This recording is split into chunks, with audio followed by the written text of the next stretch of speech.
views and opinions expressed in this program are those of the participants and do not necessarily reflect the views of BronxNet or the program underwriters.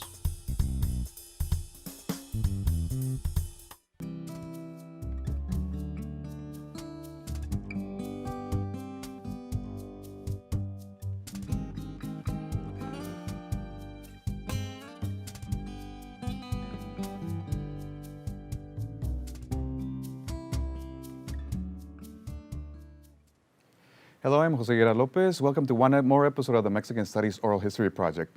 Today, I have the pleasure to welcome Stephen LaBrie, a Mexican-American opera singer, named among the 5 leading lyric baritones to watch in opera news.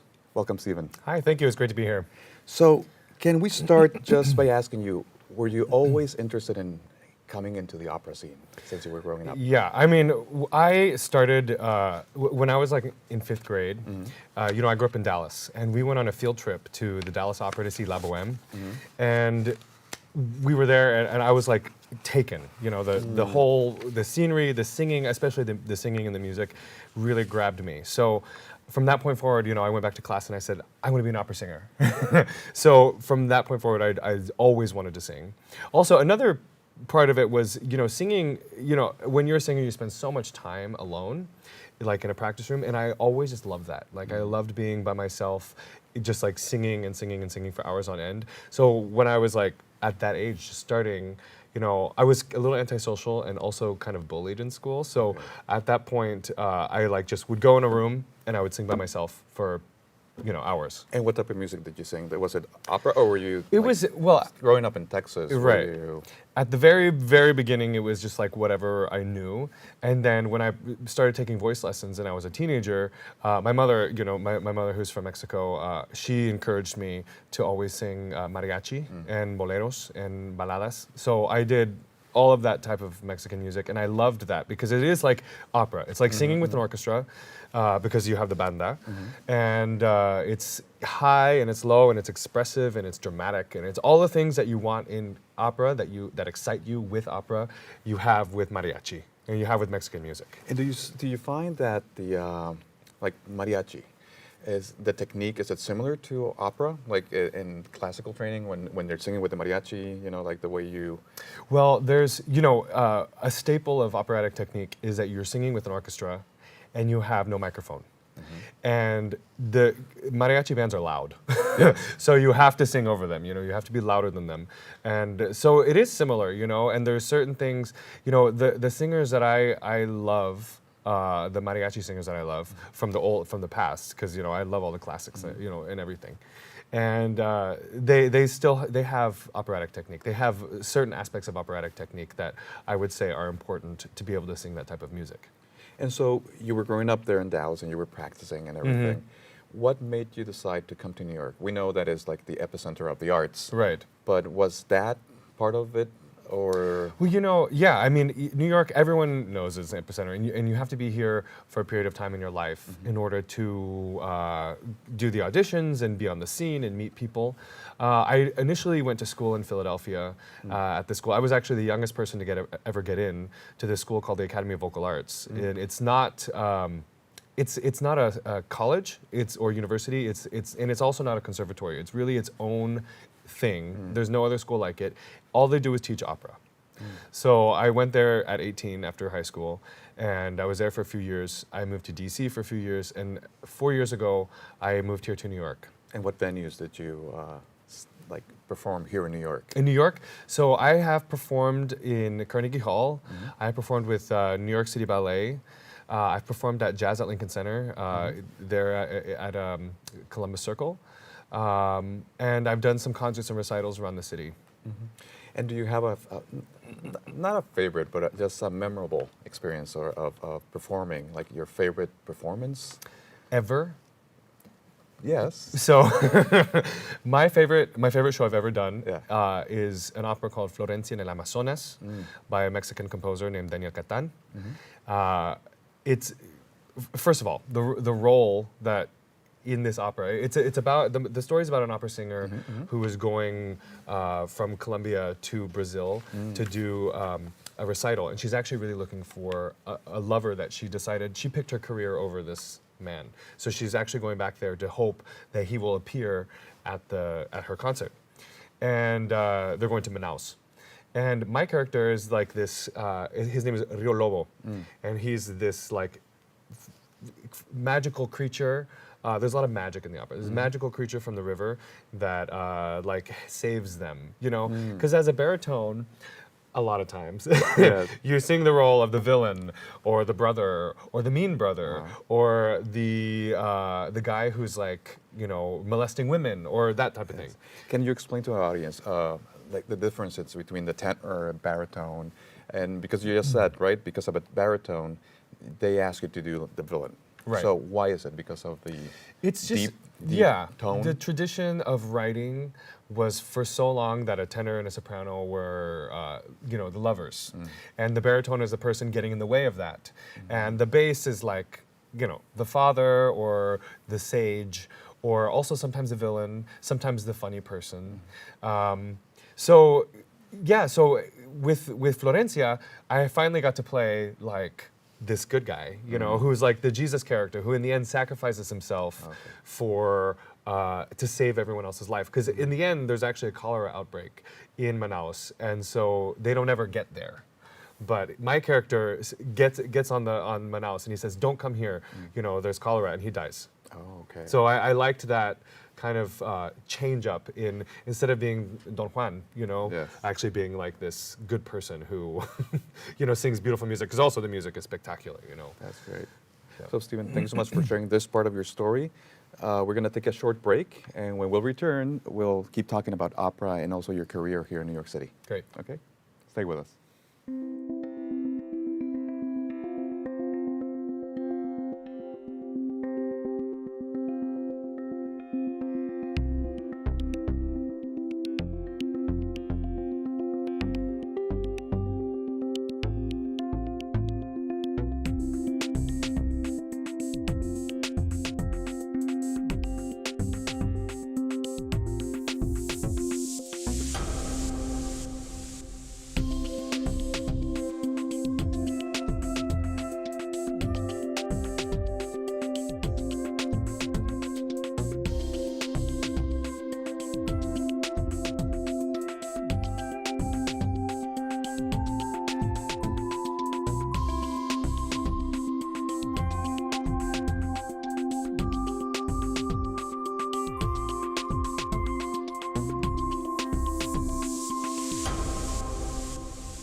Welcome back to the Mexican Studies Oral History Project. Today we're talking with opera singer Stephen LaBrie. Stephen, so we left up also about talking about your experience moving to New York, going to Philly, right? Yeah. So when you were studying, how did you discover that you were a baritone? Or do you discover it? Does your teacher tells you you're a baritone? How does it work? So, you know, basically with vocal categorization, if you sing with good technique, and you have an open throat, open, relaxed body, your vocal category will decide itself. So if you're a bass, you're a bass because of the way that your body is engineered. If you're a baritone, you're a baritone. And depending on how you develop your voice, you can reach higher notes and lower notes, but the color of your voice and your range are the things that decide, mostly the color of your voice decide.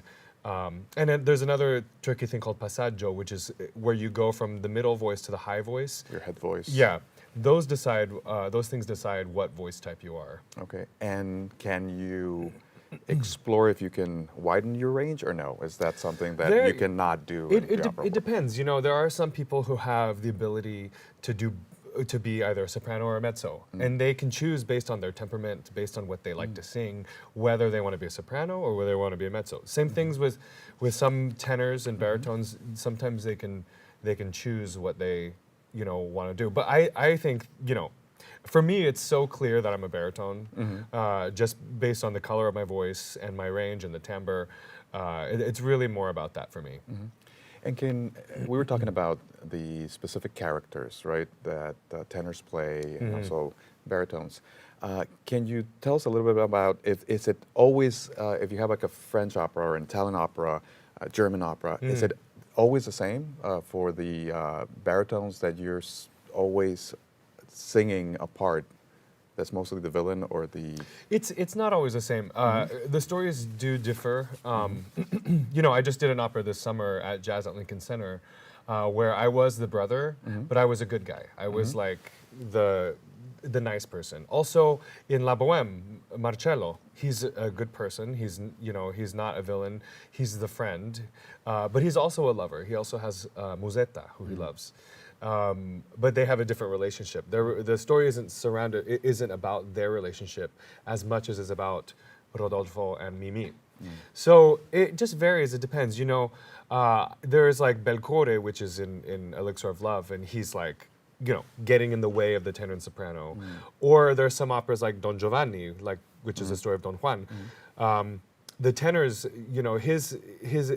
Don Giovanni rapes his to-be wife, and so that he gets in the way of that, and he's the villain.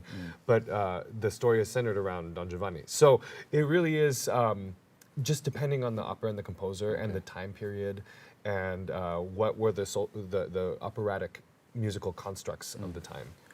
And so, coming here to New York, how did you find the environment of opera? Is it competitive, especially for a Latino and Mexican American, or is it just welcoming? Can you tell us a little bit about that world, like jumping into that Right. world? Well, I would say that any show business is competitive. I mean, I'm speaking from my perspective as an opera singer. So if there's a show business that's not competitive, let me know what it is. Yeah. But I would say that it is competitive. I have a lot of colleagues that sing the same repertoire as I do. But I'm not so much competing with every single person in the business as much as I'm competing for a certain job in a certain repertoire. So it does narrow it down.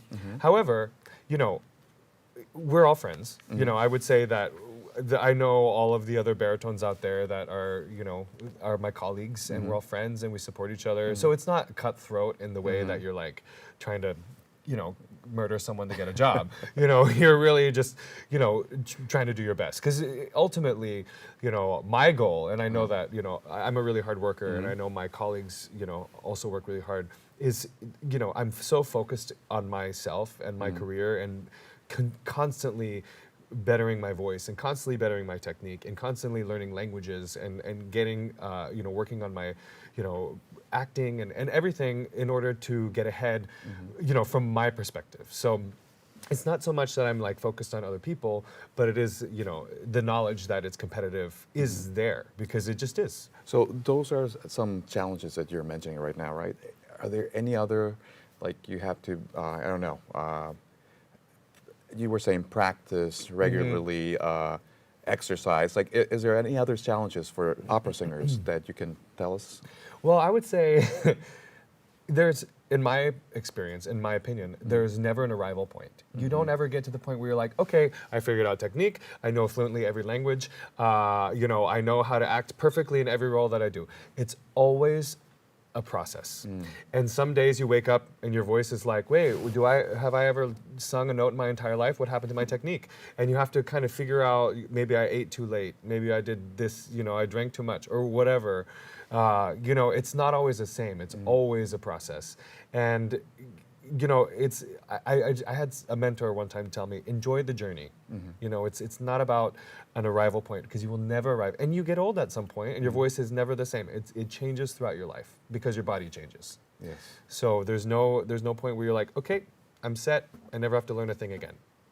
And do you think there's a specific challenge for minorities or Latinos in the opera?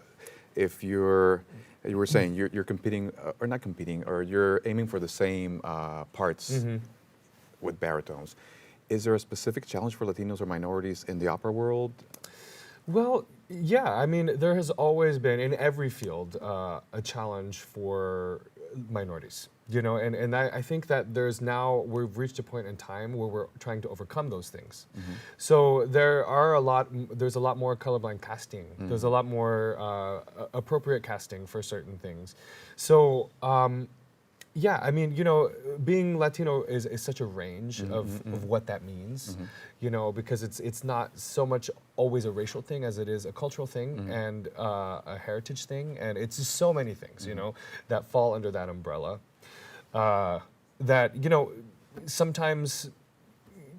Sometimes they'll even cast a non-Latino in a role that's meant for a Latino or a Spanish role or something. Just because. In opera, traditionally, we have always been voice first. So that's how it should be, in my opinion. And I have to keep qualifying Talent. everything, in my opinion. Yes. I think people really do respect like the Latin flair that Latino singers bring to music, because I think also that tradition of Mexican music. I'm not entirely versed on all the Latino cultures and their musical styles, but Mexican music, it's like passionate and it's out there, and it has those qualities I was describing earlier that feed right into opera. Does it help you when you're rehearsing to sing like a mariachi song? Like to start singing a mariachi song when you're rehearsing, or no? I have to say there's a certain freedom and a certain like flow that like this type of music has, and I incorporate Mexican music into all the recitals I do and all the concerts I do, because it's music that has to be heard, and it's music that a lot of times is even just done by like a tenor, but I'm a baritone, so I I like to have that, it's high and it's loud and it's all of those things. So and it's such beautiful music, and it's timeless. It's like opera in a way too, because people still perform it, like Maria Grever and Agustin Lara and all these composers that are incredible, and are just timeless. Yes. So I think we have a clip of you rehearsing. Yeah. So we're gonna take a little time to take a look at that. Okay, cool. Sure. Que aunque pase mucho tiempo, no olvidarás el momento en que yo te conocí. Mírame, pues no hay nada más profundo ni más grande en este mundo que el cariño que te di. Bésame con un beso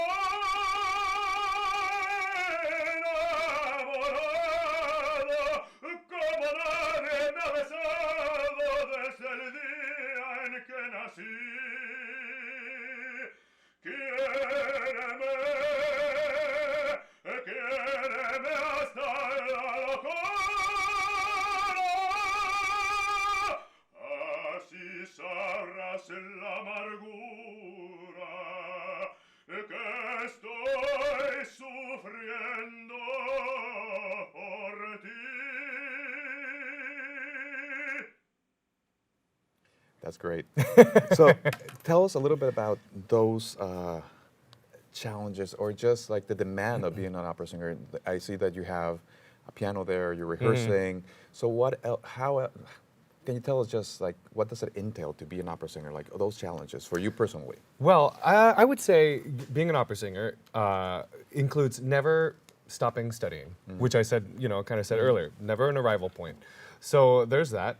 Also, just, you do auditions and you don't get the job. You do competitions, you don't get the award. And you think, God, what's wrong with me?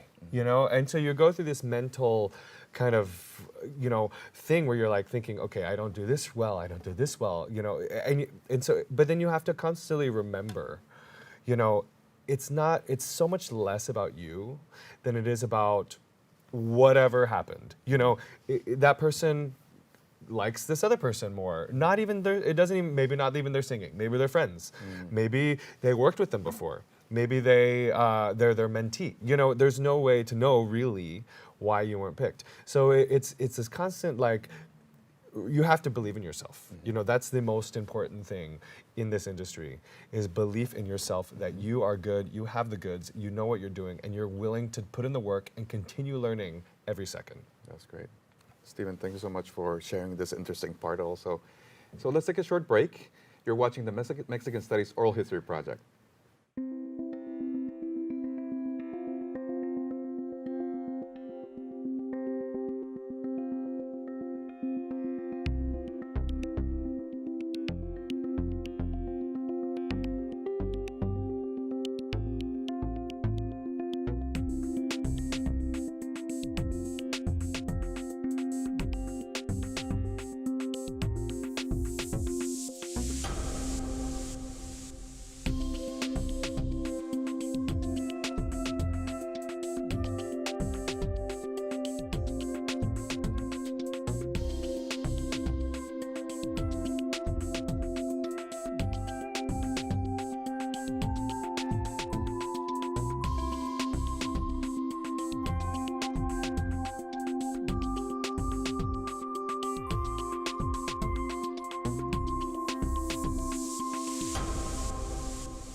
Welcome back to the Mexican Studies Oral History Project. If you just tuned in, we're talking to opera singer Stephen LaBrie.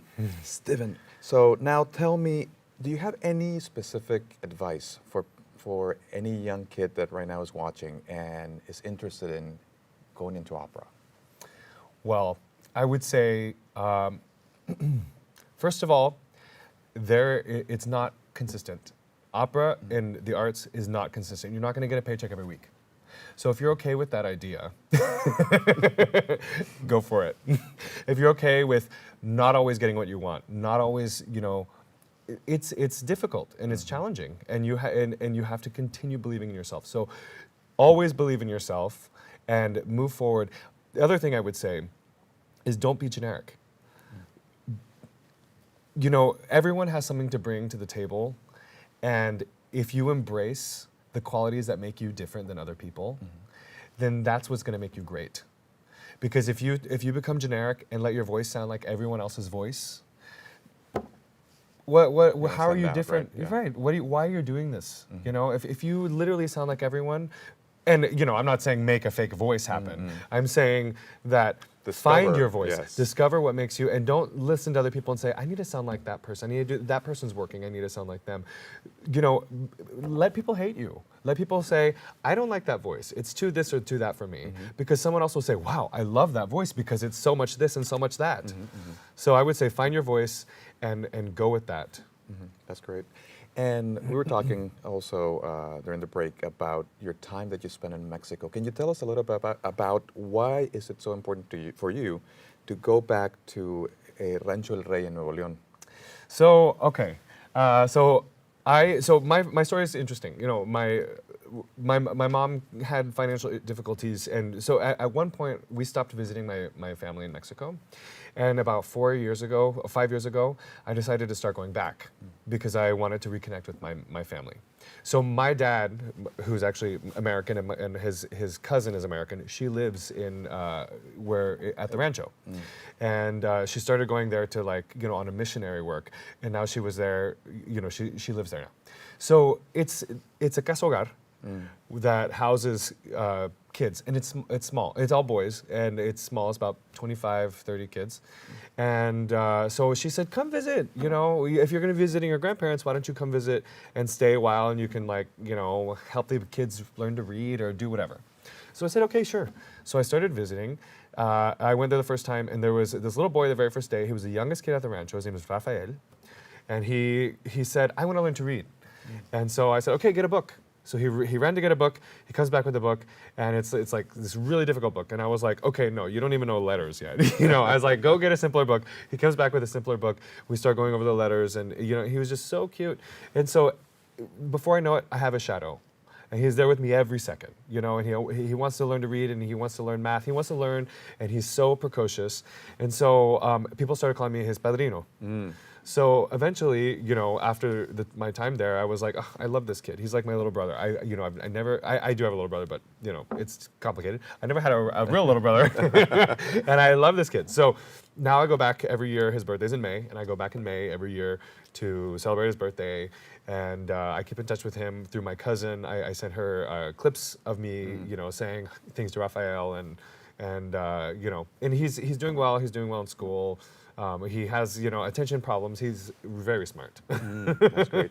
That's incredible. Stephen, and we're going to close the program, and we're going to share your social media handles and everything. Yeah. So they're going to be down there. Great. But would you mind sharing with us your talent? Would you mind singing for us a little bit? Sure. Yes? I would love to. Okay.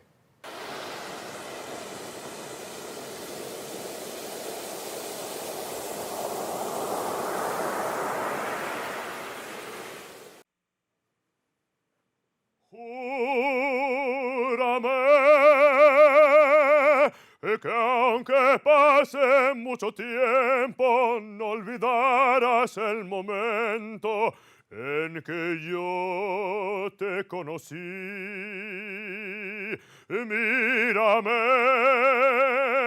pues no hay nada más profundo ni más grande en este mundo que el cariño que te di. Ven bésame con un beso enamorado, como nadie me ha besado desde el día en que nací. Quiéreme hasta la locura, así sabrás la amargura que estoy sufriendo por ti, por ti.